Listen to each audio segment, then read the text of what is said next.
Are you tired of clients still submitting through an old web form? Learn how to deactivate it in Zoho Books in under 2 minutes. First, we'll open Zoho Books and navigate to the settings. Then, we'll find the web forms list and mark the form as inactive. Open Zoho Books.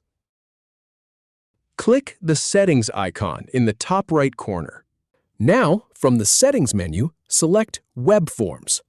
Click the three-dot icon. From the drop-down, choose Mark as Inactive. Check the status is Inactive.